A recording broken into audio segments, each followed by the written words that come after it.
करते हैं जिन क्वेश्चंस को सॉल्व करने में कोई डायरेक्ट फॉर्मूला हम अप्लाई नहीं कर सकते। समझ रहे हो मेरी बात? तो ये वाले क्वेश्चंस हम लोग बना रहे हैं, है ना? हाँ जी। और इन चैप्टर्स की अगर मैं बात करूं तो सबसे पहले हमने स्टेटमेंट अजम्पशन चैप्टर को खत्म किया था। Statement assumption. अच्छा, अजम्पशंस वाले क्वेश्चंस को हम कैसे सॉल्व कर सकते थे? अजम्पशंस वाले क्वेश्चंस में होता क्या था कि सारे अजम्पशन सही होते थे, सारे अजम्पशन सही होते थे, सिर्फ दो अजम्पशन गलत होंगे, है ना? जो कि स्टेटमेंट के अपोजिट होगा, ठीक है, जो कि स्टेटमेंट के अपोजिट होगा, दूसरा जो कि इलॉजिकल होगा। इन दोनों अजम्पशन को छोड़ के हमेशा सारे अजम्पशन सही होंगे। पहला वो जो स्टेटमेंट के अगेंस्ट होगा, दूसरा वो जो इलॉजिकल होगा। इन दो अजम्पशन को छोड़ के हमेशा सारे अजम्पशन क्या होंगे? हमेशा सारे अजम्पशन सही होंगे इन दोनों अजम्पशन को छोड़ के, है ना? इन दोनों अजम्पशन को छोड़ के हमेशा सारे अजम्पशन सही होंगे। अपोजिट और इलॉजिकल को छोड़ के हमेशा सारे अजम्पशन क्या होंगे? सही होंगे।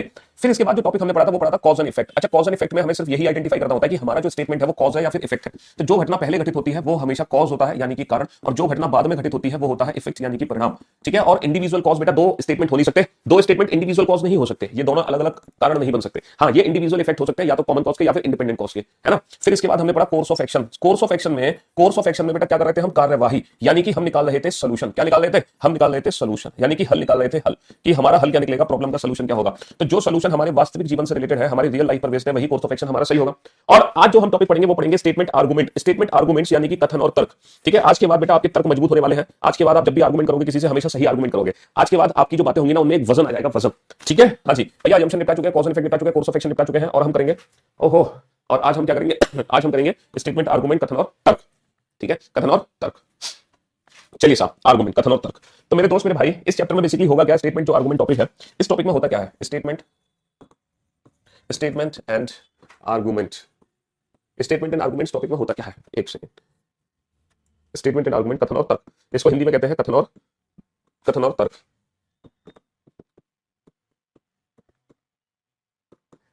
कथन और तर्क, कथन और तर्क। देखो, इस वाले टॉपिक में क्या था? स्टेटमेंट एंड अजम्पशन दिए हुए थे, कथन और पूर्व धारणाएं। इस वाले टॉपिक में दो कथन दिए हुए थे, इस वाले टॉपिक में statement and course of action दिए हुए थे, कथन और उसका प्रॉब्लम का सॉल्यूशन। ये प्रॉब्लम होती है और ये सॉल्यूशन होता है। अच्छा, स्टेटमेंट आर्गुमेंट में क्या होता है? देखो, statement and course of action में ये हमारी प्रॉब्लम होती है, यानी कि एक समस्या होती है और उस समस्या का हमें समाधान ढूंढना है। लेकिन स्टेटमेंट आर्गुमेंट में स्टेटमेंट जो होता है ना वो एक एडवाइस होती है, हमसे एक सलाह ली जाती है, क्या हमें ऐसा करना चाहिए, एक एडवाइस होती है, क्या हमें ऐसा करना चाहिए। तो फिर अच्छा, अगर आपसे पूछे कोई शुड बी ज्वाइन करियर, क्या हमें करियर ज्वाइन करना चाहिए, अगर आपसे कोई पूछता है शुड बी ज्वाइन करियर, क्या मैं करियर ज्वाइन करूं, तो आप उसको क्या बोलोगे? ठीक है भाई, स्टेटमेंट में अगर कोई आपसे कहे शुड बी ज्वाइन करियर, क्या शुड आई ज्वाइन करियर, क्या मैं करियर ज्वाइन करूं, तो आप उससे क्या कहोगे? आप उससे क्या कहोगे? आप कहोगे हाँ या फिर आप कहोगे ना, ठीक है। आप कहोगे हाँ या फिर आप कहोगे ना। लेकिन हाँ और ना से कोई फर्क नहीं पड़ता। हाँ, आपकी ना और आपकी वॉइस में क्या दिक्कत हो गई? हेलो हेलो हेलो, परफेक्ट तो है, लेकिन आपकी हाँ और ना से कोई फर्क नहीं पड़ता। पता है फर्क किससे पड़ता है? अगर आपने बोला हाँ तो उसके पीछे आपको एक रीजन देना होगा, क्यों। आपको एक रीजन देना होगा वाई, कि वो क्यों करियर ज्वाइन करे, क्यों ज्वाइन करे, उसके पीछे का कारण क्या है, क्या कारण है वो आपको बताना पड़ेगा। और इसी कारण को हम बोलते हैं आर्गुमेंट। इसी कारण को हम क्या बोलते हैं? आर्गुमेंट। अगर आपने बोला ना तो आपको ना के पीछे रीजन देना पड़ेगा, ठीक है। आपको बताना पड़ेगा ना के पीछे कारण क्या है, आपको बताना पड़ेगा क्यों, है ना, क्यों क्यों वो करियर ज्वाइन ना करे, ठीक है। और इसी को बोलते हैं हम आर्गुमेंट। तो इस चैप्टर में बेसिकली हमें ये चेक करना है कि जो हम आर्गुमेंट्स दे रहे हैं, जो हम तर्क दे रहे हैं, वो तर्क हमारे सही है या गलत है, ठीक है। हाँ और ना से कोई फर्क नहीं पड़ता बेटा, हाँ और ना से कोई फर्क नहीं पड़ता। फर्क पड़ता है कि जो तर्क हम दे रहे हैं वो तर्क हमारे सही है या गलत है। जो हम आर्गुमेंट कर रहे हैं वो आर्गुमेंट हमारे सही है ना, या फिर आर्गुमेंट हमारे गलत है। चैप्टर वाइज शुरू करेंगे बेटा यूट्यूब पर। वो आर्गुमेंट सही है कि गलत है, ये हमें वैसे भी देखो पिछले 2 हफ्ते तक पूरी मेरी तबीयत खराब रही है ना। करेंगे, शुरू करेंगे। तो वो जो हम आर्गुमेंट दे रहे हैं, वो जो हम तर्क दे रहे हैं, वो सही तर्क दे रहे हैं, गलत तर्क दे रहे हैं। तो इस चैप्टर में क्या होता है? एक एडवाइस, एक सलाह हमसे मांगी जाएगी, एक सलाह हमसे मांगी जाएगी, एक एडवाइस हमसे लिया जाएगा, ठीक है। और हमें बताना है, ठीक है, उसका आंसर हमें हाँ और ना में देना है। लेकिन हाँ और ना के पीछे हमें कारण भी बताना है, और हमें सिर्फ ये बताना है कि कौन सा आर्गुमेंट हमारा सही है, कौन सा आर्गुमेंट गलत है। देखो, सही आर्गुमेंट कौन से होते हैं, है ना। सही आर्गुमेंट कौन से होते हैं? सही आर्गुमेंट वो होते हैं जो सॉलिड होते हैं, जो ठोस होते हैं, है ना। सही आर्गुमेंट कौन सा होता है? सही तर्क कौन सा होगा? सही तर्क वो होगा जो कि हमारा ठोस होगा, जो कि ठोस तर्क होगा, जो कि ठोस तर्क होगा, यानी कि स्ट्रांग होगा, स्ट्रांग होगा, ठीक है। और गलत तर्क कौन सा होगा? गलत तर्क वो होगा जो कि कमजोर होगा, जो कि कमजोर होगा, कमजोर होगा यानी कि वीक होगा। सर, अब हम पहचानेंगे कैसे कि जो हम आर्गुमेंट दे रहे हैं वो स्ट्रॉन्ग आर्गुमेंट है या फिर वो वीक आर्गुमेंट है? हम ये पहचानेंगे कैसे? क्योंकि हम जब भी किसी से लड़ते हैं या फिर हम जब भी किसी को आर्गुमेंट करते हैं, जब भी किसी के साथ हम आर्गुमेंट करते हैं, तो हम हमेशा अपनी जगह सही होते हैं। भाई, हम इसीलिए तो आर्गुमेंट करते हो कि आपको लगता है कि आप जो आर्ग्यू कर रहे हो एकदम परफेक्ट आर्ग्यू कर रहे हो, आपके अलावा कोई भी सही नहीं है, जो आप कह रहे हो वो सही है, जो आप कह रहे हो वो सही है, बाकी सब गलत है। ऐसी बात है ना। लेकिन आज के बाद आपको पता चल जाएगा कि वास्तव में आप, है ना, गलत आर्गुमेंट के पीछे भी भाग रहे थे, है ना। तो आज के बाद आप जब भी किसी से आर्गुमेंट करोगे हमेशा स्ट्रॉन्ग आर्गुमेंट करोगे, हमेशा ठोस तर्क दोगे। आपका आर्गुमेंट आज के बाद हमेशा सही होगा, कभी गलत नहीं हो सकता। तो इन टॉपिक्स को पढ़ के हमारी पर्सनैलिटी ऑब्वियसली बात इंप्रूव तो होती ही होती है ना। हाँ जी, तो लिख लो बेटा टाइप्स ऑफ आर्गुमेंट्स। आर्गुमेंट्स कितने टाइप्स के होंगे, क्योंकि इस चैप्टर में हमें आर्गुमेंट्स ही चेक करना है कि हमारा जो आर्गुमेंट है वो सही है या गलत है। तो अगर हम टाइप्स ऑफ आर्गुमेंट्स की बात करें तो there are 2 types of argument. First one is strong argument, strong यानी कि ठोस तर्क, and second one is weak argument, second one is weak argument, that is कमजोर आर्गुमेंट। अब हमें पता कैसे चलता है कि कौन सा आर्गुमेंट ठोस है, कौन सा आर्गुमेंट कमजोर है? भैया, स्ट्रॉन्ग आर्गुमेंट और वीक आर्गुमेंट को एग्जाम में पहचानोगे कैसे? स्ट्रॉन्ग और वीक आर्गुमेंट, वीक का मतलब वो आर्गुमेंट जो कि गलत होते हैं, वो आर्गुमेंट जो कि गलत होते हैं, और सॉलिड का मतलब, है ना, स्ट्रॉन्ग आर्गुमेंट, है ना, सॉलिड, सॉलिड, है ना। सॉलिड आर्गुमेंट, स्ट्रॉन्ग आर्गुमेंट मतलब, है ना, वो आर्गुमेंट जो कि सही होते हैं, जो कि सही होते हैं। देखो, argument is not called advice. Advice हमसे पूछा जा रहा है तब उसके पीछे हमें एक तर्क देना, तर्क को बोलते हैं आर्गुमेंट, उस कारण को, है ना। देखो स्ट्रॉन्ग आर्गुमेंट को पहचानने की ट्रिक बताता हूं। जैसे अगर आप कोई तर्क दे रहे हो और आपका जो तर्क है, जो आपका आर्गुमेंट है, अगर वो यूनिवर्सल एक्सेप्टेड है, यूनिवर्सल स्ट्रॉन्ग है, यूनिवर्सल ट्रुथ है, यूनिवर्सल ट्रुथ है, यानी कि अगर आप कोई ऐसा तर्क दे रहे हो जो कि फैक्ट्स पर बेस्ड है, किस पर बेस्ड है, तथ्य पर आधारित है, किस पर आधारित है, तथ्य पर आधारित है, तो आपका argument by default strong argument की कैटेगरी में चला जाएगा। ठीक है, अगर कोई फैक्ट आप दे रहे हो, फैक्ट तथ्य, तो वो आपका आर्गुमेंट हमेशा स्ट्रॉन्ग आर्गुमेंट की कैटेगरी में चला जाएगा बाय डिफॉल्ट, अगर आप कोई तथ्य बता रहे हो तो, है ना। हाँ जी। नेक्स्ट, अगर आप कह रहे हो अपने आर्गुमेंट को, मतलब किसी गवर्नमेंट से रिलेट कर रहे हो, किसी गवर्नमेंट पॉलिसी या किसी सुप्रीम कोर्ट ने कोई ऑर्डर दिया है, क्या किसी यूनाइटेड नेशन या किसी हायर अथॉरिटी ने अगर कोई रेफरेंस दे रहे हो आप, मतलब आप गवर्नमेंट का रेफरेंस दे रहे हो या सुप्रीम कोर्ट का या यूनाइटेड नेशन का या कोई भी एक्स वाई जेड किसी हायर अथॉरिटी का आप रेफरेंस दे रहे हो, तो वो आर्गुमेंट हमेशा स्ट्रॉन्ग आर्गुमेंट की कैटेगरी में चले जाते हैं, सॉलिड आर्गुमेंट की कैटेगरी में चले जाते हैं। अगर आपका आर्गुमेंट में एक्सपीरियंस है, एक्सपीरियंस के बेसिस पे अगर कोई बात कही जा रही है, एक्सपीरियंस के बेसिस पे अगर कोई बात कही जा रही है, तो वो आपका जो आर्गुमेंट होगा वो स्ट्रॉन्ग आर्गुमेंट की कैटेगरी में जाएगा। अगर कोई आर्गुमेंट एक्सपीरियंस के बेसिस पे है तो वो आर्गुमेंट स्ट्रॉन्ग आर्गुमेंट की कैटेगरी में जाएगा, स्ट्रॉन्ग आर्गुमेंट की कैटेगरी में जाएगा। समझ रहे हो।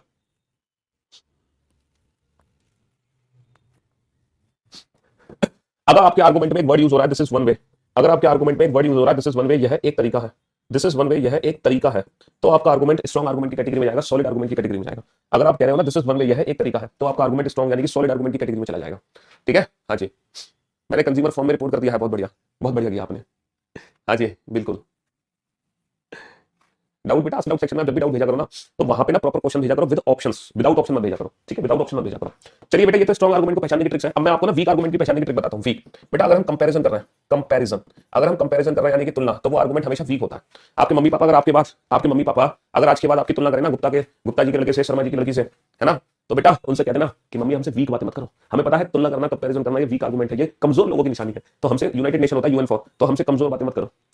बेटा बोल मत देना तो अपने मम्मी पापा को कि हमसे कमजोर तर्क मत करो, है ये कमजोर लोगों की निशानी है, वरना एक उड़ती हुई चप्पल आएगी और उस कमजोर को ना ठोस बना के निकल जाएगी, उड़ती चप्पल। समझ रहे हो। तो वैसे तुलना हमें नहीं करनी है। अगर किसी भी तर्क में, किसी भी आर्गुमेंट में कहीं आप कंपैरिजन देख रहे हो किसी और से, तो वो आर्गुमेंट हमेशा गलत होता है, हमेशा गलत होता है। ठीक है। अगर हम अपने आर्गुमेंट में यूज कर रहे हैं ओनली वर्ड, यही केवल एकमात्र तरीका है, केवल एकमात्र यही तरीका है, केवल एकमात्र, तो ये आर्गुमेंट हमेशा वीक आर्गुमेंट की कैटेगरी में जाएगा, क्योंकि केवल एकमात्र किसी भी समस्या का समाधान नहीं होता, किसी भी समस्या के मेनी सॉल्यूशंस होते हैं। हम this is only the solution, तो ये कहना बिल्कुल गलत है, ये कहना बिल्कुल गलत है। अगर हम किसी को मुफ्त की सलाह दे रहे हैं, अगर आपको किसी से फ्री की एडवाइस मिल रही है, तो वो आर्गुमेंट हमेशा वीक आर्गुमेंट की कैटेगरी में जाएगा। समझ रहे हो। अगर हमारा एम्बिगियस आर्गुमेंट है, एम्बिगियस, एम्बिगियस मतलब एक ऐसा आर्गुमेंट जिसको सुनकर, एक ऐसा तर्क जिसको सुनकर हम थोड़ा सा सोच में पड़ जाए, अच्छा ओह बात तो सही कह रहा है तू, है, मतलब जिसके डबल मीनिंग निकलते हैं। जैसे कि अगर आपसे कोई कहे one should eat and drink freely since tomorrow one has to die, खुलकर खाओ पियो क्योंकि एक ना एक दिन तो सबको मरना है। कोई आपसे कह रहा है कि खुलकर खाओ पियो क्योंकि एक ना एक दिन तो सबको मरना है। भाई तुम परमानेंट थोड़ी हो इस पृथ्वी पे, तुम 10 20 30 साल बाद मर जाओगे, तो इस समय खुल के खाओ पियो, तुम किसकी जद्दोजहद में लगे हो, क्यों इतनी मेहनत करने में लगे हो। अब आप सोचोगे यार बात तो सही है, मरना तो है, मर तो कोई नहीं है, तो फिर मैं अपने शरीर को इतना कष्ट क्यों दे रहा हूं।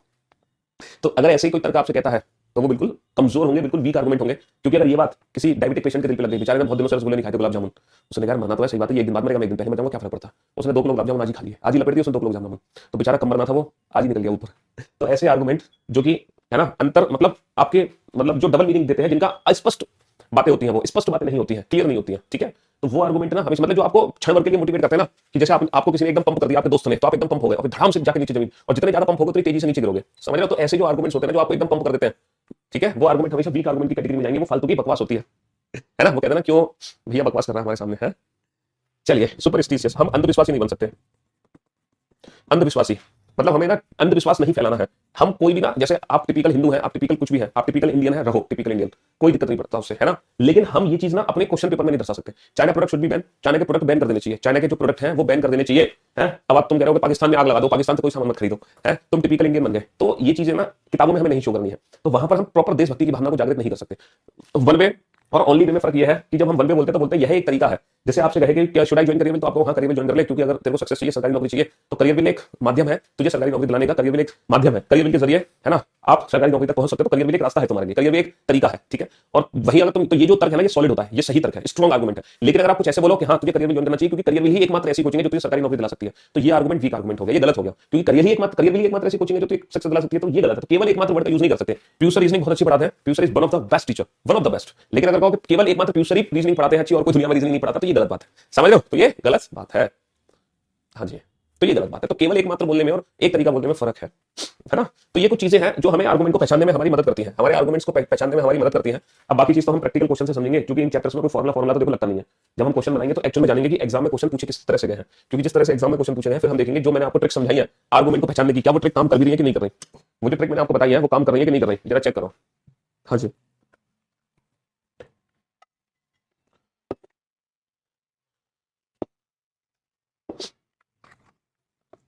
एडवाइस अगर सलाह मिलेगी तो बड़ा वीक है।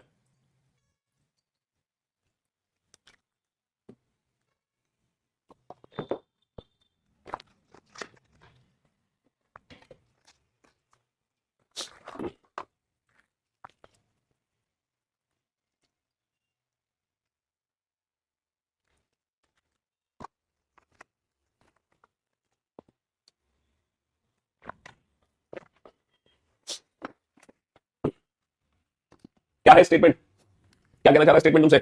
Should sex determination test during pregnancy be completely ban? क्या गर्भावस्था के दौरान लिंग निर्धारण परीक्षण पर पूरी तरह से प्रतिबंध लगा देना चाहिए? प्रतिबंध तो ऑलरेडी लगा हुआ है भाई, सेक्स डिटर्मिनेशन टेस्ट पे प्रतिबंध ऑलरेडी लगा हुआ है, लगा हुआ है नहीं लगा हुआ? लेकिन आपकी हाँ और ना से कोई फर्क नहीं पड़ता, हमें उसके पीछे छिपे रीजन को पहचानना है कि वो सॉलिड है या वो वीक है, ठीक है? तो कह रहे हैं कि हाँ लगा देना चाहिए, क्यों लगाना चाहिए? This leads to indiscriminate female foeticide and eventually will lead to social imbalance. बिल्कुल सही बात है भैया, इससे क्या होता है? मादा भ्रूण की अंधाधुंध हत्या होती है। आप लोग जानते हैं पुराने जमाने में आपने सुना होगा कि लोग ना प्रेगनेंसी टेस्ट करा लिया करते थे, और कहीं गांव में ऐसा होता था कि अगर लड़की है तो लड़की को ना मादा भ्रूण को हत्या कर देते थे, मतलब पेट में ही उसको अबॉर्शन कर देते थे, है ना? आपने ये कहानियां सुनी होंगी। तो आजकल तो ऐसा बिल्कुल भी कहीं भी नहीं होता पूरे भारत में, लेकिन आज से अगर मैं बात करूं 15 साल पहले की, है ना, अगर मैं 15 साल पहले या 20 साल पहले की बात करता हूं, तो 20 साल पहले, 25 साल पहले, 30 साल पहले गांव में ऐसा होता था कि लड़कियों को लोग अवॉर्ड करा दिया करते थे। और पता है इससे क्या होगा? अगर तुम सारी लड़कियों को खत्म करते जाओगे तो फिर सामाजिक असंतुलन नहीं हो जाएगा, सेक्स रेशो हमारा बिगड़ नहीं जाएगा? बिगड़ेगा कि नहीं बिगड़ेगा? एमबीबीएस का मतलब बेटा होता है जिसकी मीनिंग क्लियर ना हो, मतलब जो तुम्हें पल भर के लिए मोटिवेट करे, जो मतलब कहते हैं ना अबे क्यों बकवास कर रहा है, चल निकल यहाँ से, मतलब जो आपको एकदम आपका मन आपको भ्रमित कर दे, ठीक है, इस टाइप के जो सेंटेंसेस होते हैं। तो ये बिल्कुल सही बात है, ये एकदम फैक्ट है, और जो फैक्ट होते हैं वो स्ट्रॉन्ग आर्गुमेंट होते हैं। ये कह रहे हैं नहीं ऐसा मत करो, क्यों? People have right to know about the sex of their unborn. ये कह रहा है कि हर व्यक्ति को अधिकार है उसके बच्चे के, भाई उसका बच्चा, उसको अधिकार है उसके बच्चे के बारे में जानने का, लेकिन नहीं, हमें बेटा पर्सनली अपने ऊपर रख के नहीं सोचनी है चीजों को, हमें समाज को लेकर चलना है, हमें social, we are social animal, है ना? हम सामाजिक क्या है? हम सामाजिक प्राणी है, समझ लो, वी आर सोशल एनिमल।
तो बेटा हम पर्सनली नहीं सोच सकते, पिछले वाले क्वेश्चन में क्या था कि हम पर्सनली नहीं सोच सकते, हम सोशल एनिमल है, हमें समाज के लिए सोचना है, हम पर्सनली नहीं सोच सकते, तो केवल तर्क पहला ठोस था। क्या भारत में भविष्य में माता पिता को वर्तमान में दो या कई बच्चों के मुकाबले एक ही बच्चे की बातें करना चाहिए? देखो आप लोग जानते हैं कि हमारी जो पॉपुलेशन है भारत की, वो वर्ल्ड नंबर 1 पॉपुलेशन हो चुकी है ना? हाँ, लाइव की तो कॉन्टेस्ट मैं भी कराऊंगा बेटा, हो सकता है इस फ्राइडे को कराएं या नेक्स्ट फ्राइडे को कराएं। हाँ जी, क्यों भाई, क्या भारत में भविष्य में माता पिता को वर्तमान में दो या कई बच्चों के मुकाबले एक ही बच्चे की बातें करना चाहिए? क्योंकि भारत की पॉपुलेशन बढ़ती जा रही है, वर्ल्ड नंबर 1 हो चुके हैं पॉपुलेशन के मामले में, हो चुके कि नहीं हो चुके? तो कह रहे हैं कि सारे माता पिताओं को बोल दो, मतलब लोगों को सिर्फ एक ही बच्चा करना है, एक से ज्यादा बच्चे नहीं करने हैं, तभी हम पॉपुलेशन को कंट्रोल कर पाएंगे। तो पहला आर्गुमेंट है हाँ, दिस इज द ओनली, देखो यहाँ पर ओनली वर्ड का यूज हो चुका है। हाँ, भारत की सदा बढ़ती रहने वाली जनसंख्या को नियंत्रित करने का यही एकमात्र तरीका है, this is the only solution, यही एकमात्र तरीका है। और किसी भी समस्या को सुलझाने के लिए, किसी भी समस्या को सुलझाने के लिए केवल एकमात्र तरीका नहीं होता। ओनली वर्ड का हम यूज नहीं कर सकते अपने आर्गुमेंट में, हमेशा याद रखना, ओनली एक नेगेटिव वर्ड होता है, ये हमारी नकारात्मक भावना को रिप्रेजेंट करता है, ये हमारी नकारात्मक सोच को रिप्रेजेंट करता है ना, नकारात्मक सोच को। दूसरा, no this type of pressure tactic is not adopted by any other country. देखो ये कह रहे हैं कि दूसरे किसी देश ने ऐसा नहीं किया, तो यहां पर ये हमारी तुलना कर रहे हैं, तो हम दूसरे देश से तुलना नहीं कर सकते, हम दूसरे देश से तुलना नहीं कर सकते। तो पहला तर्क इसलिए गलत है क्योंकि उसमें ओनली वर्ड का यूज हो रहा है, दूसरा तर्क इसलिए गलत है क्योंकि वो तुलना है। मैंने कहा ना तो हम ओनली वर्ड का यूज कर सकते हैं, ना ही हम तुलना कर सकते हैं, ना ही हम कंपैरिजन कर सकते हैं, तो neither first nor second strong, neither first nor second strong आ गया, ठीक है? ना ही हम तुलना कर सकते हैं, ना ही हम ओनली वर्ड का यूज कर सकते हैं, neither first nor second strong, neither first nor second strong आ गया।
हाँ जी, तो मेरे दोस्त, क्या बड़े शहरों की सभी झुग्गी झोपड़ियों को गिरा देना चाहिए? क्या बड़े शहरों की सभी झुग्गी झोपड़ियों को गिरा देना चाहिए और उनमें रहने वाले लोगों को शहर की सीमा के बाहर बसाया जाना चाहिए? ये कह रहे हैं कि बड़े शहरों में जो झुग्गी झोपड़ियां उनको गिरा दो, सबको गिरा दो, और उनमें जितने भी लोग रह रहे हैं ना उनको शहर के बाहर बसा दो। तो पहला आर्गुमेंट है हाँ, बिल्कुल ऐसा करो। The big cities need more and more spaces to carry out development activities and hence the slums should be removed. अच्छा ये बताओ, किसी भी शहर का हमें डेवलपमेंट करना है तो हमें क्या चाहिए उस शहर के अंदर? सर उस शहर के अंदर सबसे पहले तो हमें चाहिए, अगर डेवलपमेंट करना है तो हॉस्पिटल्स चाहिए सर। उस शहर के अंदर बड़े बड़े हॉस्पिटल होने चाहिए ताकि हमें दूसरे शहर में भागना ना पड़े इलाज कराने के लिए, है ना सर। उस शहर में बड़ी बड़ी कंपनीज होनी चाहिए सर, उस शहर में पीवीआर होने चाहिए, सिनेमा होने चाहिए सर, मेट्रो तो चलो बात की बात है, उस शहर में बहुत कुछ होना चाहिए। अच्छा ये सारी चीजें होनी चाहिए, हॉस्पिटल, यूनिवर्सिटीज, पीवीआर, ठीक है, मॉल्स, अगर ये होने चाहिए तो ये अंडरग्राउंड तो बन नहीं सकते, ये बनेंगे तो जमीन पर ही। अच्छा जमीन बनेंगे तो सरकारी जमीन पर बनेंगे, जो लोग रह रहे हैं अपनी अपनी जमीनों पर, वहां तो बन नहीं सकते, सरकारी जमीनों पर बनेंगे, है ना। अब सरकारी जमीन झुग्गी झोपड़ी शहर के जो बाहर की जगह होती है वहां पर ये सारी बसावट होती है। तो भाई अगर मैं तर्क की बात करूं तो इनका जो तर्क है ना वो फैक्ट है, क्योंकि हमें स्पेस चाहिए, डेवलपमेंट के लिए स्पेस चाहिए, तो भैया झुग्गी झोपड़ी हमें ढानी पड़ेगी। हमें हाँ और ना से कोई लेना देना नहीं है, हाँ और ना से कोई लेना देना नहीं है, हमें उसके पीछे छुपे कारण को देखना, जो वो तथ्य दे रहे हैं वो मतलब जो वो तर्क दे रहे हैं वो तथ्य है, वो सत्य है, ठीक है, वो सत्य है। तो ये सही है। ये कह रहे हैं नहीं ऐसा मत करो, all these people will loss their home. ये कह रहे हैं ऐसा मत करो, क्योंकि अगर आप ऐसा करोगे तो बेचारे गरीब जाएंगे कहां? उनका तो घर बार सब खत्म हो जाएगा, वो बेचारे गरीब कहां जाएंगे? उनका तो घर बार सब खत्म हो जाएगा, क्योंकि जो लोग झुग्गी झोपड़ी में रहते हैं ना वो वहीं आसपास घरों में लोगों के काम कर रहे होते हैं, वहीं मान लो सब्जी का ठेला लगा रहे हैं, रिक्शा चला रहे हैं। अगर मान लो उनको शहर के बाहर में बसा देते हैं तो वो कैसे फिर रिक्शा चलाएंगे? शहर के बाहर किसको ले जाएंगे रिक्शे में ढोके? सब्जी का ठेला किसके लिए लगाएंगे? किसके घरों में काम करेंगे? तो उनकी जो जीविका है, जो लोग पर डे कमा रहे हैं, वो सब नष्ट हो जाएगी, समझ लो। तो ये भी तथ्य है, दोनों ही बातें यहाँ पर क्या है, सत्य है, ठीक है। दोनों ही तर्क क्या है, दोनों ही तर्क हमारे तथ्य पर बेस्ड है, दोनों ही तर्क हमारे सत्य है, तो दोनों ही तर्क हमारे मजबूत हो गए, both arguments are strong. Hindi English में उल्टा लिखा हुआ लेकिन उससे कोई फर्क नहीं पड़ता, क्योंकि यहाँ पे दोनों ही तर्क हमारे ठोस है। उल्टा लिखा हुआ हिंदी इंग्लिश में, लेकिन क्या लेना देना, क्या लेना देना उससे हमें, है ना, उससे हमें क्या लेना देना। कोयला खनन वाला क्वेश्चन बेटा हटा दिया है हमने, उसकी जरूरत नहीं है, इसलिए हटा दिया उस क्वेश्चन को। कुछ क्वेश्चन हटते जाते हैं, कुछ क्वेश्चन ऐड होते जाते हैं, समझ रहे हो। बेटा उसमें वो था कि कोयले वाला क्वेश्चन वो था, तुम कहीं और पुराने नोट से पढ़ रहे हो, तो हम उसमें परमानेंट वो नहीं कर सकते, क्या कहते हैं, कंप्लीट बैन नहीं कर सकते। हाँ उसके रेट को कम कर सकते हैं, अगर हमने कंप्लीट बैन कर दिया तो वो तो कोयला आज ही खत्म हो जाएगा हमारे लिए। कंप्लीट बैन नहीं कर सकते, उसके रेट को कम कर सकते हैं। हम्म, बनाओ इस क्वेश्चन को जल्दी से बनाओ बेटा, फटाफट से। हाँ जी, क्या तेल कंपनियों को पेट्रोलियम उत्पादों का मूल्य बाजार की स्थितियों के आधार पर तय करने की अनुमति देनी चाहिए? ये कह रहे हैं should the oil companies be allowed to fix the price of petroleum products depending on market condition. जो पेट्रोलियम प्रोडक्ट्स हैं, ठीक है, वो मार्केटिंग कंडीशन के हिसाब से marketing should the oil companies be allowed, जितनी भी ऑयल कंपनीज हैं क्या उनको अलाउ करना चाहिए to fix the price of petroleum products. ये कह रहे हैं कि जो पेट्रोलियम के दाम होते हैं, जो पेट्रोल के रेट होते हैं, वो सरकार डिसाइड करती है। आपको पता है पेट्रोल एक ऐसी चीज है जिसके रेट सरकार डिसाइड करती है, लेकिन ये कह रहे हैं कि वो ना, है ना, वो किसको दे देना चाहिए, ऑयल कंपनीज को अलाउ कर देना चाहिए कि वो अपने अपने हिसाब से उस रेट को डिसाइड कर ले। तो दिस इज द ओनली, बेटा ओनली वर्ड का यूज हम कर ही नहीं सकते, इस तर्क को पढ़ने की जरूरत नहीं है, इस आर्गुमेंट को पढ़ने की जरूरत नहीं है। This will put additional burden on the retail prices of the essential commodities and will cause a lot of hardship to the, नहीं आम लोगों को बहुत कठिनाई होगी। बिल्कुल सही बात है बेटा, आम लोगों को तो बहुत कठिनाई होगी, क्योंकि जो पेट्रोल के रेट होते हैं उससे ना पूरा मार्केट है डिपेंड करता है, उस पर पूरा मार्केट डिपेंड करता है। आलू के रेट, है ना, सब्जी के रेट, फलों के रेट, हर चीज बेटा डीजल के दाम पे डिपेंड करती है। तो अगर मान लो पेट्रोल के रेट प्राइवेट कंपनी अपने हिसाब से सेट करती है तो बेटा मार्केट में बड़ी उथल पुथल हो जाएगी, तो उनको बड़ी कठिनाई हो जाएगी कि कभी कम कभी ज्यादा। तो ये बात बिल्कुल सत्य है, तो ये आर्गुमेंट हमारा स्ट्रॉन्ग हो गया और ये हो गया वीक। तो ओनली आर्गुमेंट सेकंड स्ट्रॉन्ग, केवल तर्क दूसरा ठोस है, केवल तर्क दूसरा ठोस है। देखो बेटा ये जो चार टॉपिक हमने पढ़े हैं, ये जो चौथा टॉपिक हम पढ़ रहे हैं फिलहाल एनालिटिकल रीजनिंग का, इन चारों टॉपिक में जो सबसे ज्यादा हमारे क्वेश्चन ठीक होते हैं, सबसे ज्यादा एक्यूरेसी सबसे ज्यादा जो होती है वो हमारी कॉज एंड इफेक्ट में होती है, सबसे ज्यादा एक्यूरेसी, ठीक है। सबसे ज्यादा क्वेश्चन यानी कि कॉज एंड इफेक्ट का क्वेश्चन गलती से भी हमें छोड़ना नहीं है, गलती से भी अगर एग्जाम में आए तो ये क्वेश्चन करना ही करना है, क्योंकि 100% चांस है कि तुम्हारा क्वेश्चन ठीक होगा अगर तुमने मेरे से पढ़ा है तो। अगर जो कॉज एंड इफेक्ट मैंने क्लास में पढ़ाया है, अगर आपने वो लेक्चर अटेंड किया है तो आपका क्वेश्चन गलत हो नहीं सकता, क्योंकि हमें पता है ऑप्शंस को कैसे चूज करना है, ठीक है। उसके बाद जो एक्यूरेसी बनती है वो हमारी कोर्स ऑफ एक्शन में बनती है, मतलब 100 में से एक क्वेश्चन है जो गलत हो सकता है तुम्हारा, या दो क्वेश्चन है, तीन, बस इससे ज्यादा क्वेश्चन गलत नहीं हो सकते तुम्हारे कोर्स ऑफ एक्शन में, है ना। उसके बाद जो एक्यूरेसी बनती है वो हमारी अजम्पशन में बनती है, 100 में से 10 क्वेश्चन गलत हो सकते हैं। यहाँ पे 100 में से 100 क्वेश्चन ठीक कर दोगे, ये 100 में से एक क्वेश्चन गलत करोगे, और ये 100 में से 10 क्वेश्चन गलत करोगे, ठीक है। और जो चौथा टॉपिक है स्टेटमेंट एंड आर्गुमेंट, यहाँ एक्यूरेसी सबसे कम इन चारों टॉपिक के मुकाबले, यहाँ 100 में से 70 क्वेश्चन ठीक होते हैं, समझ लो। लेकिन उसके बावजूद भी अगर आपने इतने क्वेश्चन के आंसर सही दिया तो बेटा आपको सैल्यूट है।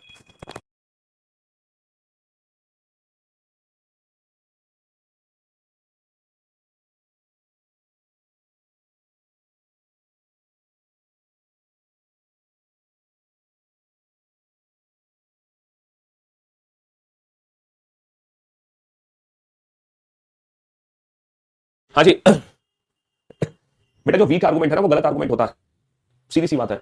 क्या मृत्युदंड भारत में पूरी तरह से समाप्त कर देना चाहिए? ये कह रहे हैं जो फांसी की सजा भारत में देते हैं ना लोगों को, वो बंद कर दो। Should capital punishment be abolished all together in India? क्या भारत में मृत्युदंड पूरी तरीके से समाप्त कर देना चाहिए? क्या फांसी की सजा देनी नहीं चाहिए? तो पहला आर्गुमेंट है हाँ मत दो फांसी की सजा। क्यों? क्योंकि countries belonging to European Union, देखो हम क्या कर रहे हैं, तुलना कर रहे हैं, और मैंने आपको क्या बताया, तुलना हमें नहीं करनी है किसी से भी, तुलना हमें नहीं करनी है किसी से भी। दूसरा है no this is one way, यहाँ पर एक वर्ड यूज हो रहा है वन वे, और मैंने क्या कहा था, अगर हमारा वन वे वर्ड यूज हो जाए तो वो आर्गुमेंट हमेशा स्ट्रॉन्ग आर्गुमेंट होगा, वो हमेशा सॉलिड होगा, ठोस होगा। अगर वन वे यूज हो जाए, ओनली और वन वे में फर्क है, ओनली अगर होता तो वीक होता, वन वे अगर है तो स्ट्रॉन्ग है। तो बेटा ये तो तुलना है, तुरंत गलत, ये एक तरीका है, दिस इज वन वे, तो ये स्ट्रांग होगा, तो only argument second is strong, only argument second is strong, केवल दूसरा तर्क ठोस है, केवल दूसरा तर्क हमारा ठोस है, समझ रहे हो? हाँ जी, केवल दूसरा तर्क हमारा ठोस है, only argument second is strong.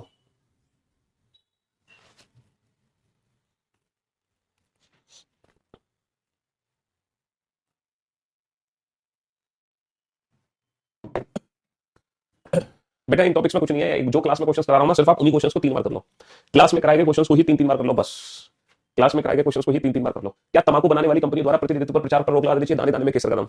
अब तो मैं भी बोलता हूँ जुमा केसरी है, क्यों भाई? ऐसा कोई एक्टर नहीं है समय मार्केट में जो तंबाकू बनाने वाली कंपनी का एडवर्टीजमेंट ना कर रहा हो। सलमान खान, शाहरुख खान, अजय देवगन, ऋतिक रोशन, है ना, रणवीर सिंह और अमिताभ बच्चन, ठीक है, कोई भी ऐसा एक्टर नहीं बच रहा है जो इन तंबाकू बनाने वाली कंपनियों का, टाइगर श्रॉफ, ये सब एडवर्टीजमेंट में लगे हुए हैं। तो ये कह रहा है कि ये एडवर्टीजमेंट बंद करा दो। तो पहला आर्गुमेंट है हाँ दिस इज द ओनली। बेटा ओनली वर्ड का यूज नहीं कर सकते, ओनली वर्ड देखते ही गलत कर दो, ओनली वर्ड का यूज नहीं हो सकता। कितनी बार समझाऊं तो बार बार क्यों भूल जाते हो? ओनली वर्ड, कंपैरिजन और वन वे, ये 3 चीजें हैं, इन पे ध्यान दो। These company spend lot of money, ये कह रही है बेटा बहुत खर्चा किया है शाहरुख खान को पैसे देने में, तो तुम एडवर्टीजमेंट बंद कैसे कर दोगे? इतना पैसा दिया है हमने। तो बेटा पैसे की बात करोगे तो वैसे भी आर्गुमेंट हमारा वीक होगा, पैसे की बात करोगे तो वैसे भी आर्गुमेंट हमारा वैसे भी आर्गुमेंट हमारा वीक होगा। अक्षय कुमार भी ऐड कर रहा है भाई साहब, अगर हम पैसे की बात करेंगे तो वैसे भी वीक आर्गुमेंट हो गया, और ओनली वर्ड का हम यूज कर नहीं सकते, ओनली वर्ड का हमें यूज करना नहीं है। तो मेरे दोस्त, मेरे भाई, हमें 3 चीजों पर विशेष ध्यान देना है। ओनली, ओनली वे, केवल एकमात्र तरीका, केवल एकमात्र तरीका। वन वे, एक तरीका, एक तरीका है, और एकमात्र तरीका, बस थोड़ा सा फर्क है बेटा, शब्दों का जाल है, शब्दों का फर्क है बस, और कुछ नहीं करना, ठीक है। और कंपैरिजन, ये 3 चीजों का हमें विशेष ध्यान रखना है। तुलना,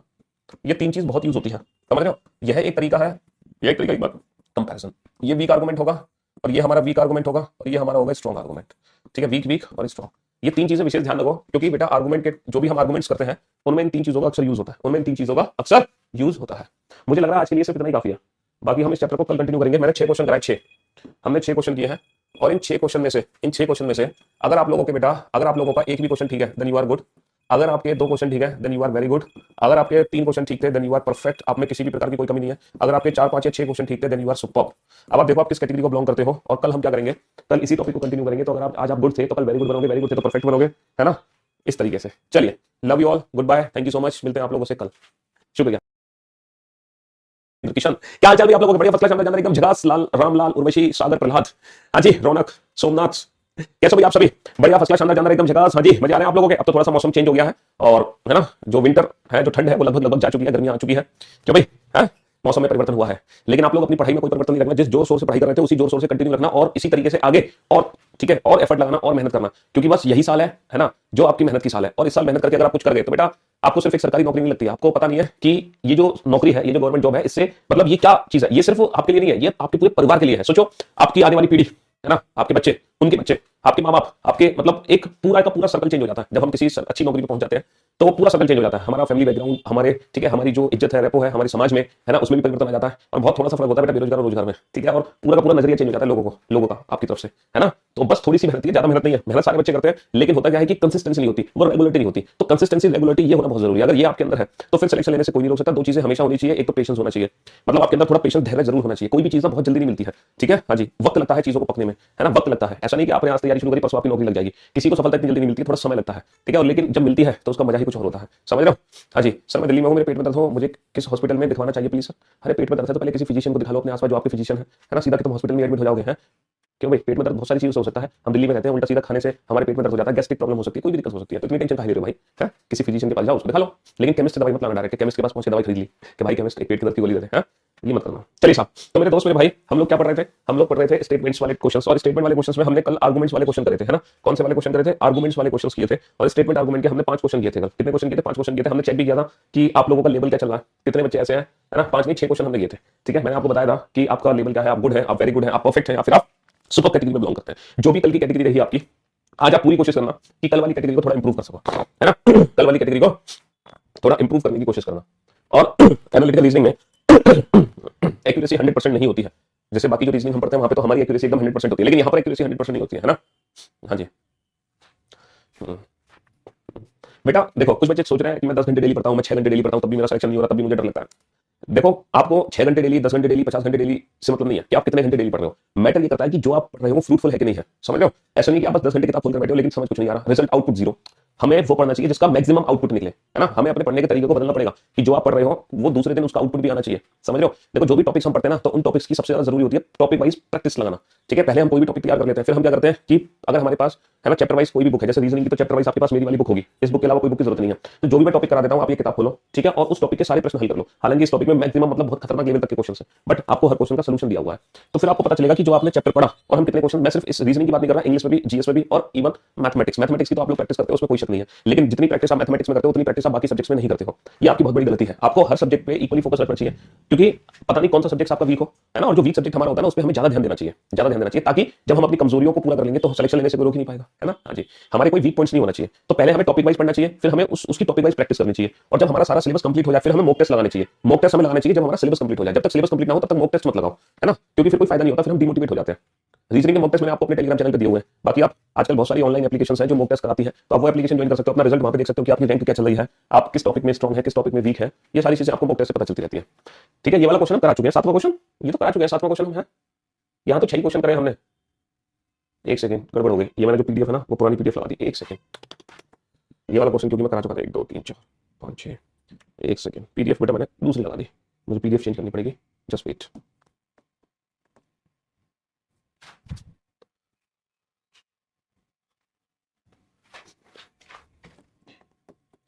हाँ जी, ये है सातवां क्वेश्चन। सर आपकी वजह से कट ऑफ बढ़ रही है, मेरी वजह से थोड़ी बढ़ रही है कट ऑफ, कट ऑफ तो आप लोगों की वजह से बढ़ रही है, आप लोग इतना अच्छा पढ़ रहे हो तो कट ऑफ बढ़ रही है, आप लोग पढ़ना छोड़ दोगे कट ऑफ बढ़ जाएगी। तो भैया आजकल सारे बच्चे सब कुछ, क्योंकि देखो ऑनलाइन जो एजुकेशन है, ऑनलाइन एजुकेशन से ना एक तरीके से हम लोग घर घर में पहुंच गए लोगों के, तो हर बच्चा जब भी तैयारी कर रहा है, हर बच्चे के मोबाइल में हम लोग प्रेजेंट है, तो सारे बच्चे मेहनत करने लग रहे हैं, इसलिए कट ऑफ बढ़ रही है, ठीक है। हाँ जी बेटा, बुक ले लो, रीजनिंग की फिर नोट्स बनाने की जरूरत नहीं पड़ेगी। नोट्स तो हमें हमें अपने तरीके से बनाना चाहिए, कोई दूसरा नहीं बता सकता कि रीजनिंग के नोट्स कैसे बनाए, आप लोग खुद ही बनाओगे अपने तरीके से हैंड रिटन नोट्स, और अगर वो भी नहीं बनाने तो फिर बुक है आपको।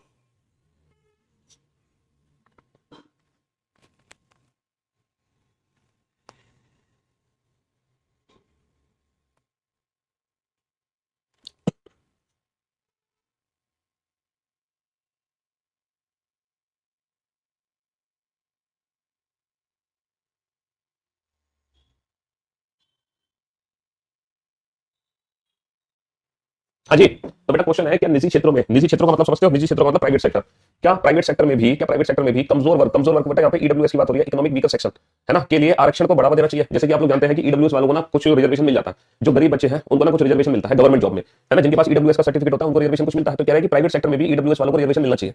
तो अब आप कहोगे कि सर हाँ मिलना चाहिए, या फिर आप कहोगे ना सर नहीं मिलना चाहिए, लेकिन आपकी हाँ और ना से कोई फर्क नहीं पड़ता, उसके पीछे जो कारण है वो आपको चेक करना है कि वो स्ट्रॉन्ग है या वो वीक है। और स्ट्रॉन्ग वीक की कल मैंने आपको कुछ हिंट बताई थी बेटा, ठीक है। वीक आर्गुमेंट्स वो आर्गुमेंट है जिसमें कंपैरिजन या ओनली वर्ड है, स्ट्रॉन्ग आर्गुमेंट वो आर्गुमेंट है जो कि यूनिवर्सल ट्रुथ है यानी कि फैक्ट है, या फिर गवर्नमेंट से रिलेटेड है वो स्ट्रॉन्ग है, या फिर वन वे वर्ड का यूज हो रहा है तो वो भी स्ट्रॉन्ग है, ठीक है। तो पहला है कह रहा है कि नहीं रिजर्वेशन नहीं होना चाहिए, क्यों, क्योंकि the management of the private sector undertakings would not agree to such compulsion. ये कह रहे हैं कि जो प्राइवेट सेक्टर मैनेजमेंट है वो इसको मानेंगे नहीं, ठीक है। जैसे मान लो, ठीक है, प्राइवेट सेक्टर जो है वो कंपनीज इस रूल को नहीं फॉलो करेंगी, इसलिए ये लागू नहीं होना चाहिए। अच्छा एक बात बताओ, अगर गवर्नमेंट ने कोई स्कीम लागू कर दी है ना, तो क्या मजाल है किसी प्राइवेट कंपनी वाले की कि वो गवर्नमेंट का रूल फॉलो ना करें, है ये अपनी मनमानी चाहिए, तो इलॉजिकल बात है। अगर कोई गवर्नमेंट रूल फॉलो कर रही है तो वो हर कंपनी को फॉलो करनी पड़ेगी, कोई प्राइवेट कंपनी अपनी मनमानी नहीं कर सकती, ये तो वीक है, ये तो इलॉजिकल आर्गुमेंट है, ये कोई आर्गुमेंट नहीं है। ये तो वाली बात होगी सरकार कानून पास कर रही है, हम तो नहीं मानेंगे उस कानून को, है हम तो नहीं मानेंगे उस कानून को, तो ये लॉजिकल होगी। दूसरा, yes this will significantly improve the economic condition of the weaker section of the society. ये कह रहे हैं कि रिजर्वेशन मिलना चाहिए, क्यों, इससे क्या होगा, जो सोसाइटी में जो गरीब लोग हैं उनकी इकोनॉमिक कंडीशन में सुधार आएगा जब वो लोग नौकरी पे लगेंगे। तो देखो ये फैक्ट है, ये सच कह रहे हैं कि अगर उनको नौकरी दी जाएगी तो उनकी कंडीशन सुधरेगी कि नहीं सुधरेगी, बिल्कुल सुधरेगी। तो ये बात फैक्ट है एकदम, है ना, ये बात फैक्ट है। तो only second is strong, only second is strong.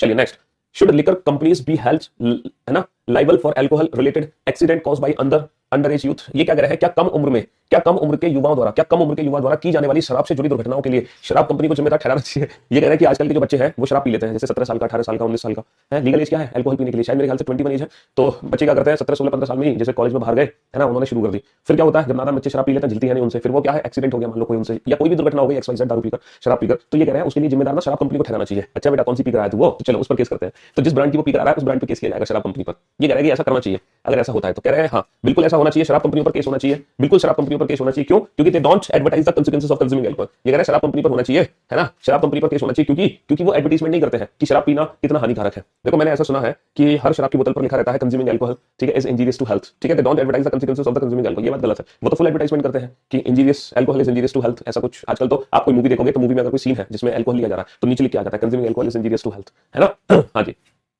चलिए साहब, तो ये गलत हो गया। दूसरा, no fake identity cards and license are easily available to the youth allowing them to obtain alcohol. ये कह रहा है कि नहीं ऐसा मत करो, शराब कंपनियों की कोई गलती नहीं है, क्योंकि जो बच्चे होते हैं ना वो फेक आइडेंटिटी कार्ड लेके पहुंच जाते हैं, है ना, फेक आइडेंटिटी कार्ड लेके पहुंच जाते हैं शॉप पर, है, उम्र है 16 साल और उसमें लिखा है 25 साल का हूं मैं, तो उसको देनी पड़ती है दुकानदार को उसको शराब। तो ये बात तो सच है कि फेक आइडेंटिटी कार्ड बहुत इजीली अवेलेबल होते हैं, तो इसमें शराब कंपनियों की क्या गलती? तो ये फैक्ट है, ये बात एकदम फैक्ट है। तो only argument second is strong, ये फैक्ट है ना, ये इलॉजिकल है, मतलब इलॉजिकल नहीं, ये गलत है, क्योंकि एडवर्टाइजमेंट तो करती है शराब कंपनी की consuming alcohol is injurious to health, ये कह रहा है कि एडवर्टाइजमेंट नहीं करती, तो ये गलत बात कर रहा है, ये फैक्ट है एकदम।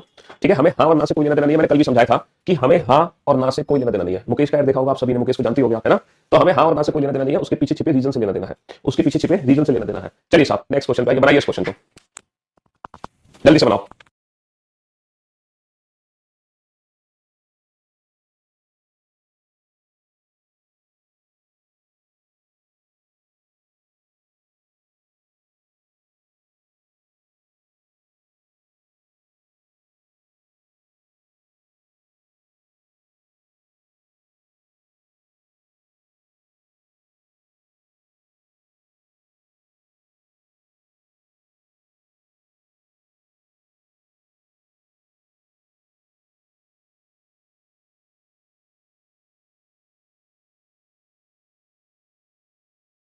हाँ जी, should there be a legislation to ensure that children provide maintenance to their aging parents. ये कह रहा है कि क्या यह सुनिश्चित करने के लिए कानून होना चाहिए कि बच्चे जो है अपने बूढ़े माता पिता को गुजारा भत्ता दे। ये कह रहा है कि एक ऐसा कानून बता दो, एक ऐसा कानून बना दो कि हर बच्चे को अपने बूढ़े माता पिता के लिए ना गुजारा भत्ता यानी कि कुछ पैसे देने चाहिए। ये कानून होना चाहिए, 5, 10, 15, 20 हजार रुपए हर बच्चे को अपने माता पिता को देने हैं जब उनके माता पिता बूढ़े होते हैं। कह रहे हैं कि ऐसा कानून बना दो, ठीक है, ताकि ये जो आपने देखा होगा आजकल बच्चे बड़े हो जाते हैं, शादी होती है उनकी, है, शादी होने के बाद पता नहीं क्या हो जाता है उनके साथ, कि शादी होने से पहले हमारे माँ बाप हमें कितना भी डांट ले पीट ले हमें कोई फर्क नहीं पड़ता है, और शादी के बाद अगर घर वाले हमें डांट भी दे तो पता नहीं हमें क्या लगने लगता है कि क्या पाप कर दिया हमारे घर वालों ने, डांट कैसे दिया हमें। तो ये मेंटालिटी थोड़ी सी चेंज हो जाती है, ईगोइस्टिक हो जाते हैं। तो अपने ईगो को साइड में रखो, तुम शादी से पहले भी उनके बच्चे थे, शादी के बाद भी उनके बच्चे रहोगे, समझ रहे हो। हम ये अज्यूम क्यों करते हैं कि हमारे माँ बाप बदल जाए, ठीक है, वो तो जैसे वैसे रहेंगे ना, है, बचपन से उन्होंने तुम्हें पाला है, जब तुम छोटे थे चड्डी भी नहीं पहनते थे, है, नंगे घूमते थे, तब से वो आपको देख रहा है, तो शादी के बाद क्या आपके चार चांद निकला है, आपके चार मतलब सींग निकला है आपके सर पे, है, तो वो तो वैसे बिहेव करेंगे ना आपके साथ जैसे आप उसके साथ बचपन से करते आ रहे हैं। लेकिन लोगों को लगता है नहीं आप कैसे ऐसा बिहेव करेंगे, है? शादी के बाद माँ कुछ भी कह ले बेटे को कोई फर्क नहीं पड़ता, शादी से पहले, शादी के बाद अगर गए तो बस तो गड़बड़ी गड़बड़ है। तो ये सारी चीजें हो रही है ना। जडेजा एग्जांपल आप देख लो, रविंद्र जडेजा को देख लो क्या हाल हो रहा है। आर्गुमेंट, यस ऐसा होना चाहिए, क्यों ऐसा कानून लाना चाहिए, क्यों लाना चाहिए, क्यों लाना चाहिए, क्योंकि बूढ़े माता पिता की उनके नजदीकी परिवार द्वारा उपेक्षा और दुर्व्यवहार की समस्या का परिणाम बढ़ रहा है। देखो ये बात फैक्ट है कि बूढ़े माता पिता के साथ ऐसा हो रहा है, ये आप अपने समाज में देख ही रहे होगे, अपने आसपास आप लोग देख ही रहे होगे कि ये समस्या बढ़ती जा रही है, ठीक है, ये समस्या बढ़ती जा रही है, इसलिए ऐसा कानून लाना चाहिए। तो ये फैक्ट है, हमें हाँ और ना से कोई मतलब नहीं है, जो हम रीजन दे रहे हैं ना हमें रीजन पे फोकस करना है। तो ये बात एकदम फैक्ट है, इन्होंने कहा एकदम सही कहा। दूसरा, नहीं ऐसा मत करो क्योंकि इस कानून को क्रियान्वित करने में लागत बहुत अधिक होगी। ये कह रहे हैं कि ऐसा कोई कानून नहीं लाओ क्योंकि इसमें पैसा बहुत खर्च हो जाएगा। मतलब मनी, पैसा खर्च होगा यार, तुमने तो हद कर दी, पैसे से डिपेंड कर रहा है कोई कानून, है, पैसे से डिपेंड कर रहा है कोई कानून, नहीं करो ना। हाँ जी बेटा, साथ में गवर्नमेंट का इन्वॉल्वमेंट क्यों नहीं है ये बताओ। ये कह रहे हैं कि निजी क्षेत्रों में भी कमजोर वर्गों के लिए आरक्षण को बढ़ावा देना चाहिए। अच्छा ये बताओ, प्राइवेट सेक्टर में अगर कोई रिजर्वेशन आएगा तो वो रिजर्वेशन क्या कोई घर की खेती है क्या? रिजर्वेशन गवर्नमेंट के द्वारा लाया जाता है भाई। अगर हम रिजर्वेशन लाएंगे तो उसमें इन्वॉल्वमेंट तो गवर्नमेंट का ही होगा। कौन रिजर्वेशन लेकर आएगा? कोई प्राइवेट एंटिटी थोड़ी रिजर्वेशन लेगी भैया, गवर्नमेंट इन्वॉल्व होगी पूरी तरीके से उसमें। यार तुम क्या मजाक कर रहे हो? बिना गवर्नमेंट इन्वॉल्वमेंट के कैसे रिजर्वेशन आ जाएगा ये बताओ। रिजर्वेशन आएगा तो पूरी तरीके से गवर्नमेंट उसमें इन्वॉल्व होगी कि नहीं होगी, तभी तो रिजर्वेशन आएगा, वरना कैसे रिजर्वेशन आएगा? क्यों भाई? तो गवर्नमेंट तो साफ साफ रिजर्वेशन आ रहा है, तो वो गवर्नमेंट के द्वारा ही लाया जा रहा है, और किसके द्वारा लाया जा रहा है? चलिए साहब,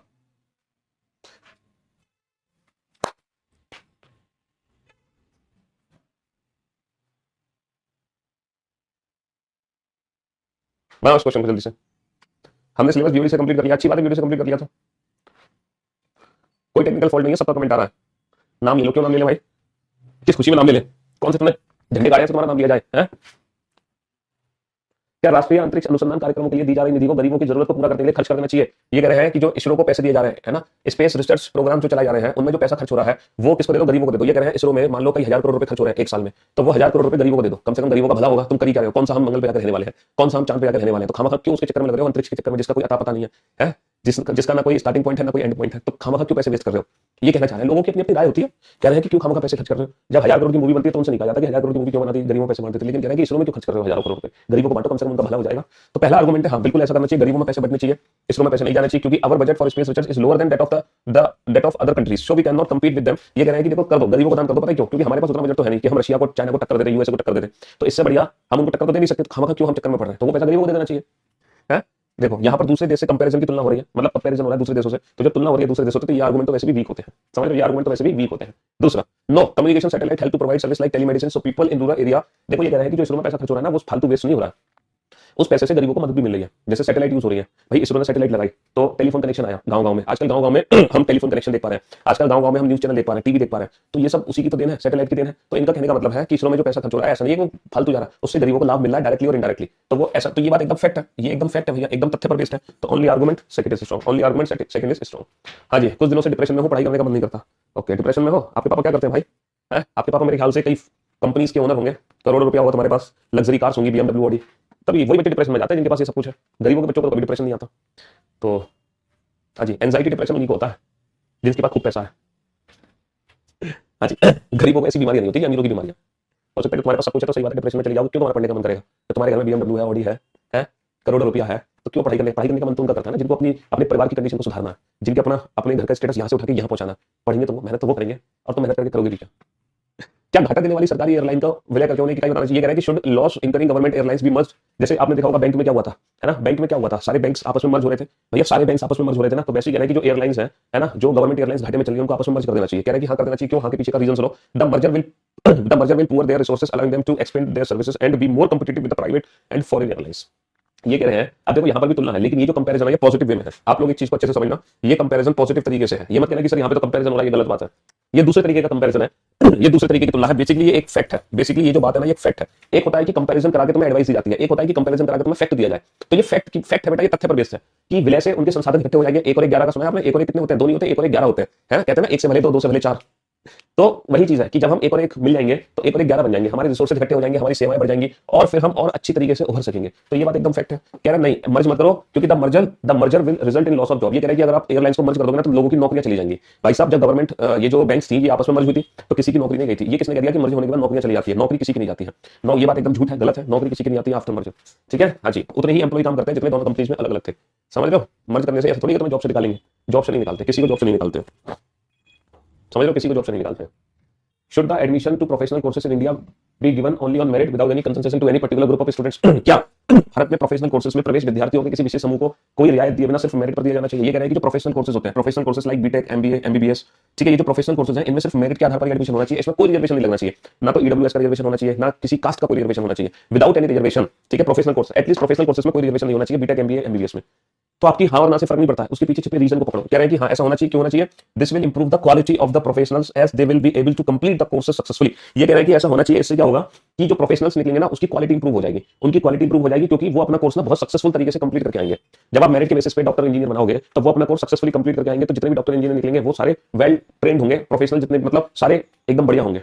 अच्छा एक बात बताओ, आप लोगों ने आपने 12th पास करी, जैसे मैंने 12th पास करी, मैं 12th में टॉपर था, ठीक है, वो भी यूपी बोर्ड में, समझ में, यूपी बोर्ड से मैंने 12th की है और मैं अपने डिस्ट्रिक्ट का टॉपर था।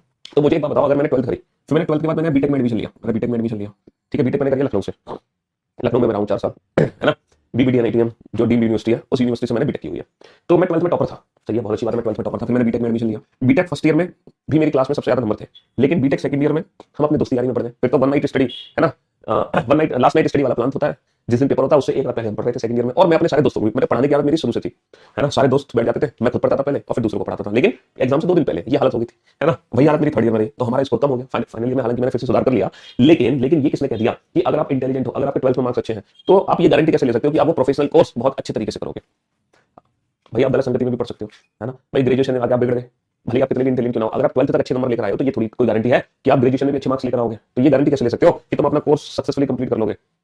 तो ये तो बात एकदम गलत है, आप ये गारंटी नहीं ले सकते, ठीक है। दूसरा, नो, ऐसा नहीं होना चाहिए रिजर्वेशन, मतलब ये कह रहे हैं कि मेरिट के आधार पर एडमिशन नहीं होना चाहिए, क्यों? क्योंकि this will keep large number of socially and economically background students out of the reach of the professional. देखो ये सही बात कह रहा है कि अगर तुम रिजर्वेशन हटा दोगे तो सोसाइटी का एक बहुत बड़ा हिस्सा, जो कि कास्ट के बेसिस पर है, जो कि इकोनॉमिक कंडीशन के बेसिस पर है, वो इन यतेन सर आपके भाई हैं, एकदम आपकी तरह लगता है। यतेन सर मेरे भाई, सगे भाई तो नहीं है लेकिन सगे भाई से भी बढ़कर है, मेरा एकदम लंगोटिया यार है। वो भी अलीगढ़ से कंप्यूटर पढ़ाते हैं आपको, हाँ, वो मेरे लंगोटिया यार है, वो मेरा बचपन का दोस्त है भाई, मेरे जिगर का टुकड़ा। हाँ जी, तो this will keep large number of society, ये बिल्कुल सही कह रहे हैं कि अगर आप रिजर्वेशन नहीं दोगे ना तो सोसाइटी का एक बहुत बड़ा हिस्सा बेटा क्या नहीं कर पाएगा, सोसाइटी का एक बहुत बड़ा हिस्सा इन प्रोफेशनल कोर्सेज से वंचित रह जाएगा। तो ये एकदम फैक्ट है, ये क्या है, ये बात एकदम फैक्ट है। हमें हाँ ना से कोई लेना देना नहीं है, हमें बस रीजन को पकड़ना है कि रीजन हमारा स्ट्रॉन्ग है या वीक है।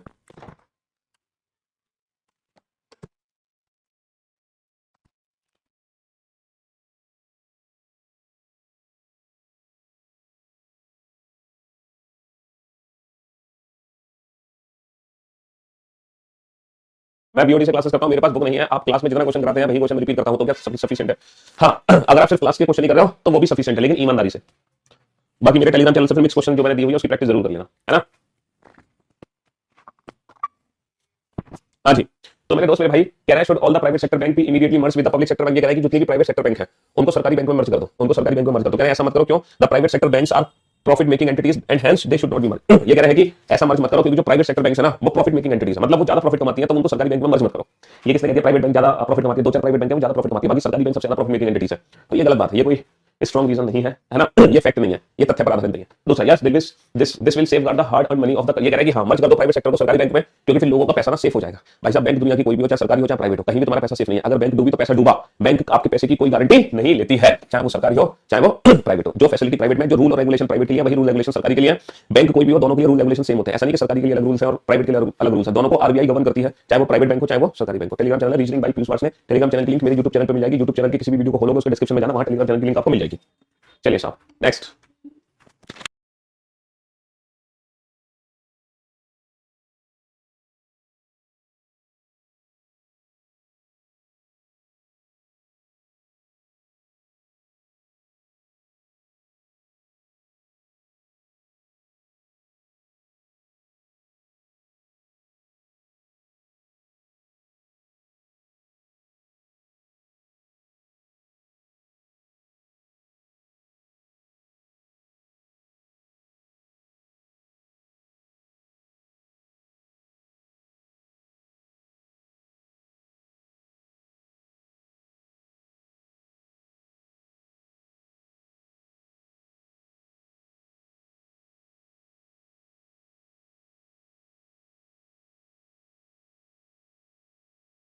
Hello, should the common entrance examination for admission to professional subject to be एवल। ये कह रहे हैं क्या व्यावसायिक विषयों में भर्ती के लिए सामान्य प्रवेश परीक्षा समाप्त कर देनी चाहिए?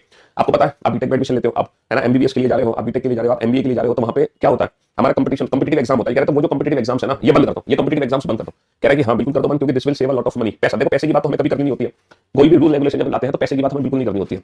तो केवल तक पहले वाले सारे ऑप्शन हटा दो, पहले वाले सारे ऑप्शन हटा दो। कह रहे हैं कि हाँ ऐसा होना चाहिए, क्योंकि अनेक प्रत्याशी जिन्होंने है ना विशेषज्ञ परीक्षा में अच्छे अंक प्राप्त किए थे, प्रवेश परीक्षा में उतना अच्छा नहीं कर पाते। ये कह रहे हैं कि हाँ कंपटीशन हटा दो, क्योंकि कुछ ऐसे बच्चे होते हैं जो मतलब जो 12th में तो बहुत अच्छे मार्क्स लिया है, लेकिन वो कंपटीटिव एग्जाम में अच्छा परफॉर्मेंस नहीं दे पाते हैं, नर्वस हो जाते हैं कंपटीशन में, हालांकि वो है इंटेलिजेंट, तो उनके साथ दिक्कत होती है, इसलिए कंपटीशन हटा दो। वाह वाह, यही तो मैं समझाने की कोशिश कर रहा था कि 12th में अच्छे मार्क्स बाद में तो पढ़ नहीं रहे, तो उसमें उनकी क्या गलती? भैया कंपटीशन तो निकालनी पड़ेगा ना। तो ये भी जो रीजन है वो बिल्कुल गलत है, तो बेटा दूसरा वाला हटा दो, दूसरा वाला हटा दो, तो ये ऑप्शन भी हट गया। तो बेटा अब तो मेरे पास दो ही ऑप्शन बचे, केवल तक चौथा युक्ति है, केवल तक चौथा वैध नहीं है। अच्छा, वैध नहीं तो बेटा ये भी नहीं था, पहला भी नहीं था, तो ये वाला ऑप्शन भी हटा दो। तो according to the given option, option C is the right answer. हमें इन दोनों को पढ़ने की जरूरत नहीं पड़ी। देखो ये दो ऑप्शन तो हट गया, ये भी हट गया, ठीक है बस। हाँ, ग्रामीण प्रत्याशी सामान्य प्रवेश परीक्षा में अच्छा नहीं कर पाते, ये कोई बात है कि ग्रामीण अच्छा नहीं कर पाते? ये भी गलत है, भैया उन्हें मेहनत करनी पड़ेगी। ये कह रहे हैं नहीं, विभिन्न बोर्ड और विश्वविद्यालयों में विशेषज्ञ परीक्षा में प्राप्त अंक एक समान। हाँ ये बिल्कुल सही बात है भैया, यूपी बोर्ड के 80%, सीबीएसई बोर्ड के 99% के बराबर है, तो तुम मेरिट के आधार पर एडमिशन कैसे ले सकते हो बीटेक में? भाई मेरिट के आधार पर तो ले नहीं सकते, कंपटीशन तो कॉम्पिटिटिव एग्जाम तो रखना ही पड़ेगा, क्योंकि हर बच्चे का जो माध्यम है वो अलग अलग है, बोर्ड अलग अलग है, तो वहाँ पे जो नंबर उसको मिलना है उसकी वैल्यू भी अलग अलग है। सीबीएसई बोर्ड के 99%, यूपी बोर्ड के है ना 70-80% के बराबर होते हैं, समझ लो। हाँ मेरे यूट्यूब चैनल पर प्रैक्टिस सेट्स भी है, बहुत सारे प्लेलिस्ट में आप जाना, वहाँ पे आपको ढेर सारे प्रैक्टिस मिल जाएंगे, ढेर सारे प्रैक्टिस। चलिए साहब नेक्स्ट।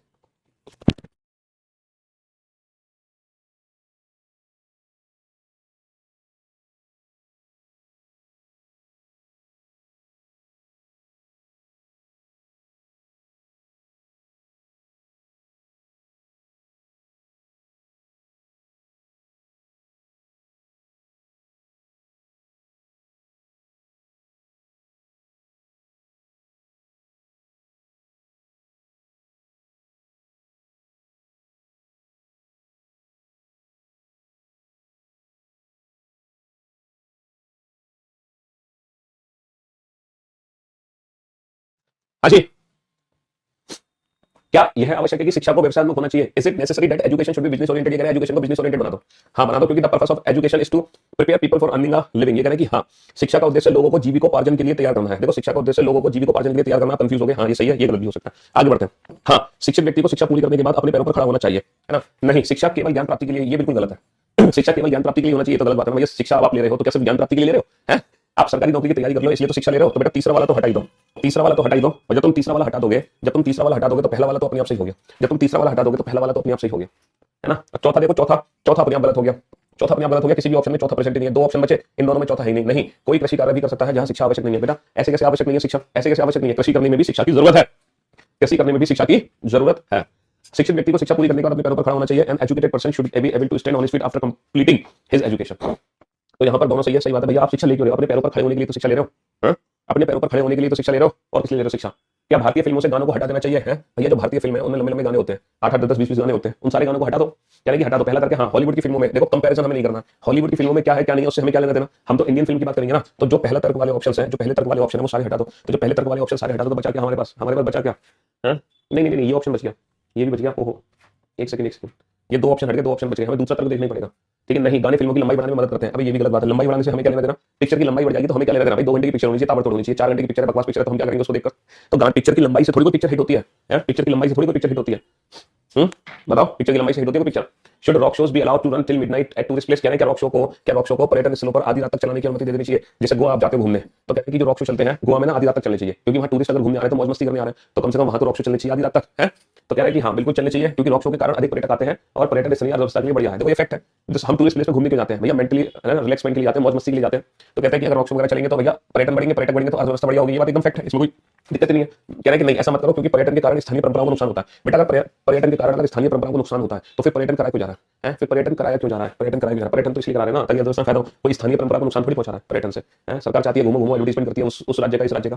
क्या अनजाने में अपराध करने वाले प्रतिष्ठित लोगों को एक विशेष प्रकार की सजा देनी चाहिए? ये कह रहे हैं कि अनजाने में जो अपराध हो जाता है सलमान खान से, है ना, संजय दत्त से, तो ये जो प्रतिष्ठित लोग हैं इनको ना एक विशेष प्रकार की सजा देनी चाहिए, आम लोगों की तरह सजा देनी चाहिए। जैसे हम आम लोगों को सजा देते हैं ना, है ना, पुलिस वाले ने लाठी मार के भेज दिया जेल के अंदर, तो कह रहे हैं कि ये जो प्रतिष्ठित लोग हैं इनके साथ थोड़ा सा स्पेशल ट्रीटमेंट होना चाहिए, इनको ना थोड़ा वीआईपी ट्रीटमेंट मिलना चाहिए। तो कह रहे हैं कि हाँ होना चाहिए, क्योंकि the prestigious people don't commit crime intentionally. ये कह रहे हैं कि ऐसा होना चाहिए क्योंकि जो प्रतिष्ठित लोग हैं वो जानबूझकर अपराध नहीं करते। वाह भाई वाह, वो जानबूझकर अपराध नहीं करते, उनसे तो बस हो जाता है। जो प्रतिष्ठित लोग हैं वो जानबूझकर अपराध नहीं करते, बिल्कुल गलत बात नहीं। यह हमारी नीति है कि कानून में हर कोई एक समान है। ये बिल्कुल सच बात है कि कानून सबके लिए एक समान है, चाहे कोई राजा हो चाहे कोई रंक हो, है ना, कानून सबके लिए एक समान है, कानून सबके लिए एक समान है। क्या कॉलेज में छात्र संघ होना चाहिए? ये कह रहे हैं कि क्या यूनिवर्सिटीज में, है ना, स्टूडेंट यूनियन होना चाहिए, छात्र संघ क्या यूनिवर्सिटीज में छात्र संघ होना चाहिए? क्या यूनिवर्सिटीज में छात्र संघ होना चाहिए? कह रहे हैं कि नहीं होना चाहिए, इससे कैंपस में राजनीतिक माहौल बनेगा। दूसरा है कि हाँ यह बहुत आवश्यक है, छात्र भविष्य के राजनीतिक नेता होते हैं। देखो इससे कैंपस में राजनीतिक माहौल बनेगा, ये तो सही बात है कि पॉलिटिकल एटमॉस्फेयर होगा, ये तो इसमें कोई दिक्कत नहीं है। दूसरा यह बहुत आवश्यक है कि छात्र भविष्य के राजनेता होते हैं। भैया कल को तुम वही छात्र आगे चल के सीएम बनेगा, पीएम बनेगा। तो दोनों ही बातें यहाँ पे फैक्ट है, दोनों ही बातें यहाँ पर क्या है, दोनों ही बातें यहाँ पे फैक्ट है। चलिए साहब, क्या कक्षा 5वीं तक की सभी वार्षिक परीक्षा समाप्त कर देना चाहिए? ये कह रहे हैं कि कक्षा 5वीं तक जितनी भी एनुअल एग्जाम है सबको बंद कर दो, सारे एनुअल एग्जाम को बंद कर दो, सारे एनुअल एग्जाम को। कह रहे हैं कि हाँ कर दो सारे एनुअल एग्जाम को बंद, क्योंकि युवा छात्रों पर ऐसी परीक्षाओं का बोझ नहीं डालना चाहिए। ये कह रहे हैं कि ऐसा बोझ नहीं डालना चाहिए, सारी परीक्षाएं बंद कर देनी चाहिए, सारी परीक्षाएं बंद कर देनी चाहिए। हाँ जी,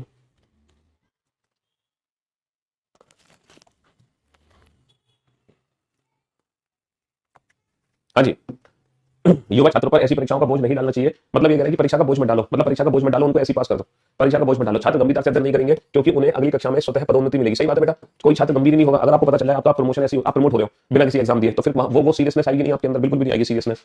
क्वेश्चन नंबर 19 में ये था बेटा कि विश्वविद्यालय में स्टूडेंट यूनियन होना चाहिए? स्टूडेंट यूनियन कह रहे हैं कि कैंपस में राजनीतिक माहौल बनेगा। देखो कैंपस में तो पॉलिटिकल एनवायरमेंट होगा, जब स्टूडेंट यूनियन होगा तो उसके इलेक्शन भी होंगे, तो इलेक्शन होंगे तो पॉलिटिकल एनवायरमेंट बनेगा। ये बात बिल्कुल सही है कि पॉलिटिकल एनवायरमेंट बनता है कॉलेज में, कैंपस में, अगर इलेक्शन होते हैं तो चुनाव के दौरान। दूसरा है कि यह बहुत आवश्यक है कि छात्र भविष्य की राजनीतिक, देखो स्टूडेंट यूनियन होना बहुत आवश्यक है क्योंकि आगे चल के वही छात्र ना इलेक्शन लड़ेंगे तो उनको ना पहले से ना एक्सपीरियंस हो जाएगा उन सारी चीजों का, है ना, सीएम पीएम बनेंगे भैया, तुम्हारे एमएलए एमपी बनेंगे, और अगर वो पहले से मतलब उस चीज को फेस करके आ रहे होंगे तो वो एक्सपीरियंस वहां पे काम आएगा। तो ये भी तो सही बात है। हमें सिर्फ रीजन पे फोकस करना है बेटा, हाँ और ना पे फोकस नहीं करना। जो रीजन दे रहे हैं हम वो स्ट्रॉन्ग रीजन दे रहे हैं, वीक रीजन दे रहे हैं, है ना, हमें पूरा फोकस रीजन पे करना है। और इसी के साथ आज की सेवा हुई समाप्त, मुलाकात करते हैं कल। Till then good bye, love you all, take care, bye bye, love you all, thank you so much. अच्छा आपका वो तो बता दूं मैं, आपका रिजल्ट तो बता दूं, just wait wait wait wait wait, अपना रिजल्ट तो सुन जाओ। आज हमने 14 क्वेश्चन बनाए, है ना, 14 में से 5 क्वेश्चन जिसके ठीक है वो बच्चा गुड, ठीक है, जिसके 6 से 7 क्वेश्चन ठीक है वो बच्चा वेरी गुड, जिसके 8 से 9 क्वेश्चन ठीक है ना, जिसके 8 से 10 क्वेश्चन ठीक है वो बच्चा परफेक्ट, और जिसके 11 से पूरे 14 क्वेश्चन ठीक है वो बच्चा सुपर। तो भैया आज का रिजल्ट ये है। अब देख लो आप किस कैटेगरी को बिलोंग करते हैं। जिसके 5 से कम क्वेश्चन ठीक है वो बच्चा है एवरेज, सबसे ज्यादा मेहनत इसको करनी है, ये एकदम गधा है, ठीक है, ये थोड़ी मेहनत करनी है, इसको भी थोड़ी सी, ये दोनों बच्चे एकदम सही है। 8 से 10 क्वेश्चन जिसके ठीक है वो बच्चा परफेक्ट है, 11 से 14 ठीक है वो तो सुपर की कैटेगरी में आ रहा है, वो तो सुपर की कैटेगरी में आ रहा है, ठीक है, ये आपकी कैटेगरी है। चलिए love you all, good bye, thank you so much, love you all.